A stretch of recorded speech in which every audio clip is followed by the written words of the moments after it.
welcome. My name is Amareiske and today I will talk about some fantasy sequels I want to read this year, more sequels of 5 series I want to read, and an honorable mention of a book I'm just curious about. So let's start with the honorable mention, which is Wondersmith, the sequel to Nevermore. I know that book has been out for a while now, but I only read Nevermore this year. I thought it was a lot of fun, and the version I want actually hasn't released yet. The copy I want I'm still waiting for, so I haven't read it yet, and I don't really mind a lot that I haven't read it yet. But when I get it, I will read it. So now let's get to the sequels I actually want to read. I start with middle grade, like another middle grade book, because Wondersmith is also a middle grade book, then a YA novel, and then some fantasy series for adults that I want to read the sequel of. So let's start with Gallowglass. This book has released this month, March 2019. I think it was supposed to release next month, but somehow I got it early, and I'm not complaining, because I'm actually very curious what this book was about. This is a fantasy book series for a middle grade audience, in which books play a major component in the magic system. Basically, you can enter a book when you are the final reader of the book, and then that experience can teach you something. The first book was Dragon's Green, and the book that played an important role in it was Dragon's Green. That was the book our main character Effie fell into, and by the end she got like a prize, because if you finish that adventure you get some kind of prize or very powerful magical artifact, and that is, in her case, it was, I'm not going to spoil it, but it was important because of her family tree. And the second book is called The Chosen Ones. It wasn't a book where someone jumped into, but it was a book that was on the brink of being destroyed, so that a very rich person could be the final reader and get the magical artifact, I think. And then I think Gallowglass is an important book in this book, but I don't know if someone is going to get into it or if it plays another major role.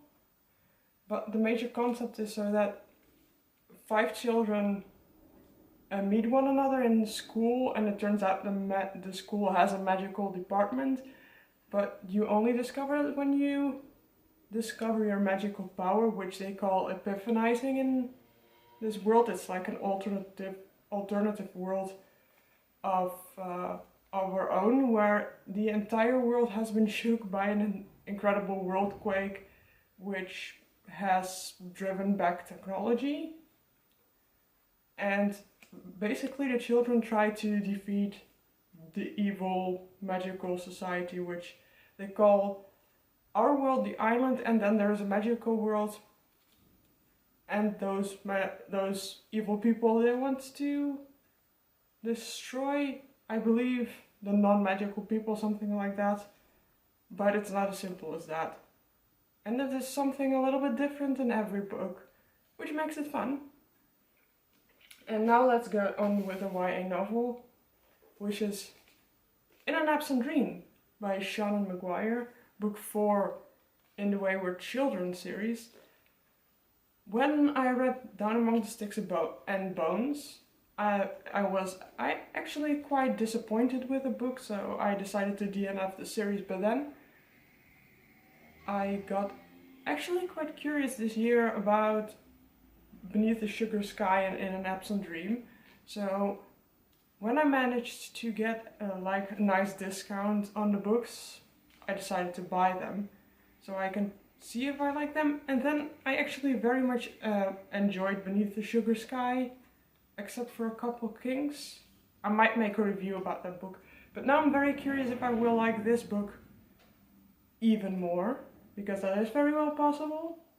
So I'm curious now, and if I like it enough, I might also consider pre-ordering book 5, which I believe is titled Come Rolling Down, but I'm not sure, or Come Tumbling Down. But now we go into the adult books of the series, of which I, strangely enough, got every first novel in the series in a Magic Chest book box.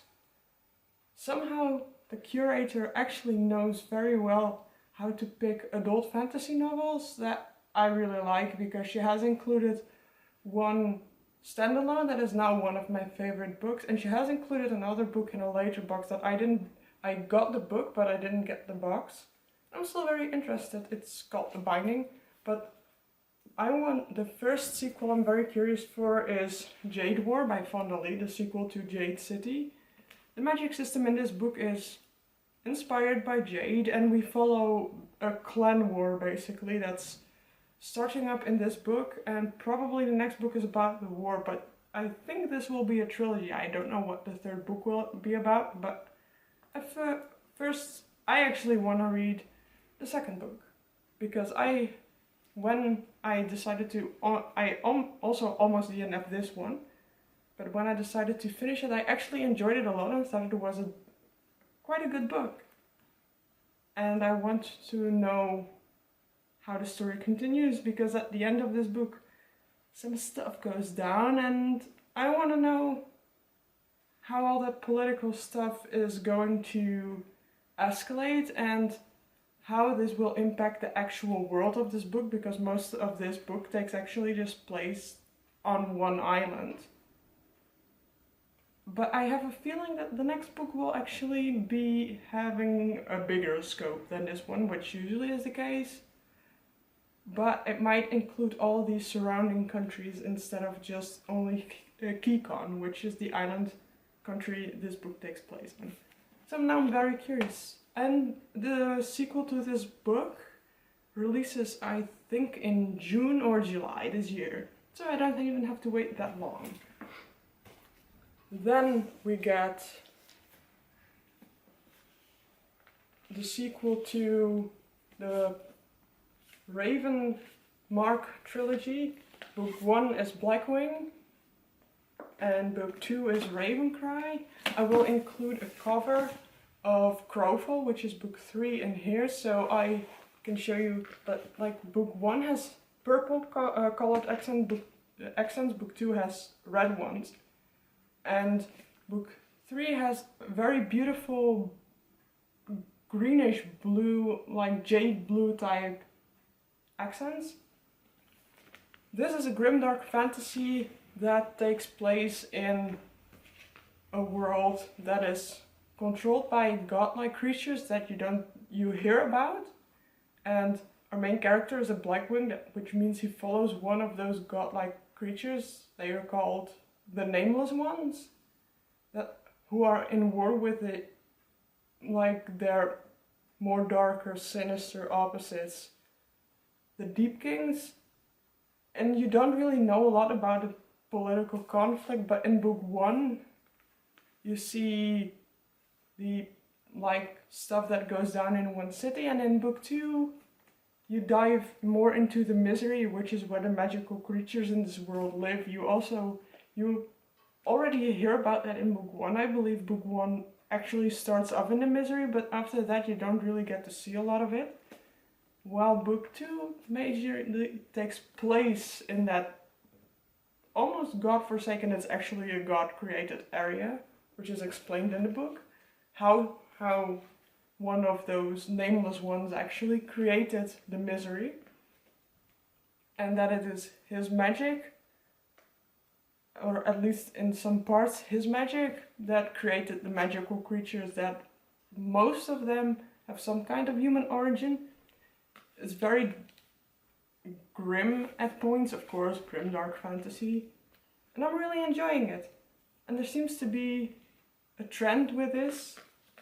I almost DNF'd book 1, then I enjoyed the more character-driven book 2, which feels a little bit like an in-between story, but to me it's fine because it also sort of builds up to the upcoming conflict that will be happening in book 3, and I'm not sure what that is going to be, but I'm very curious.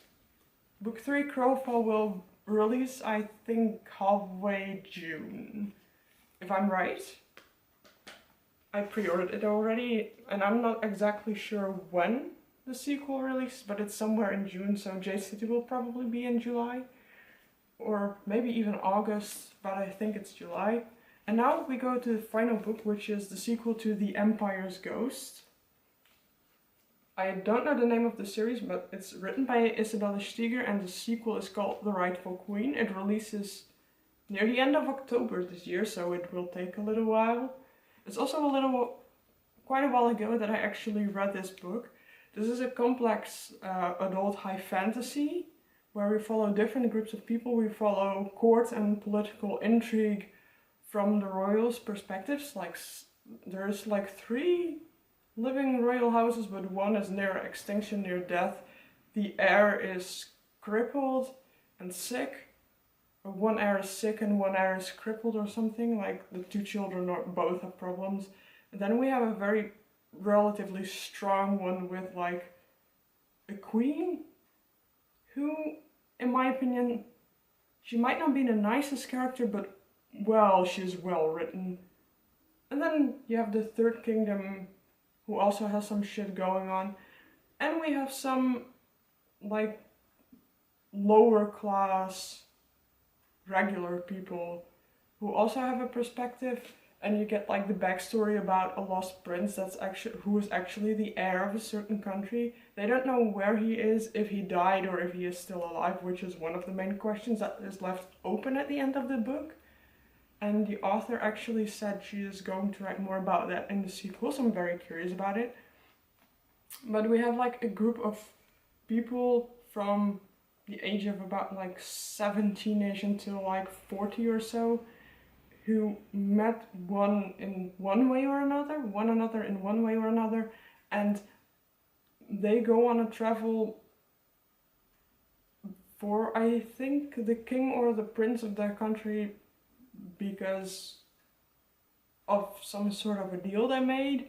And then during the travels they come obviously across some obstacles. Like, it's a decently classic adult fantasy, and you can see that this is kind of see that this is a debut novel, but it doesn't really matter to me because it was still very well done.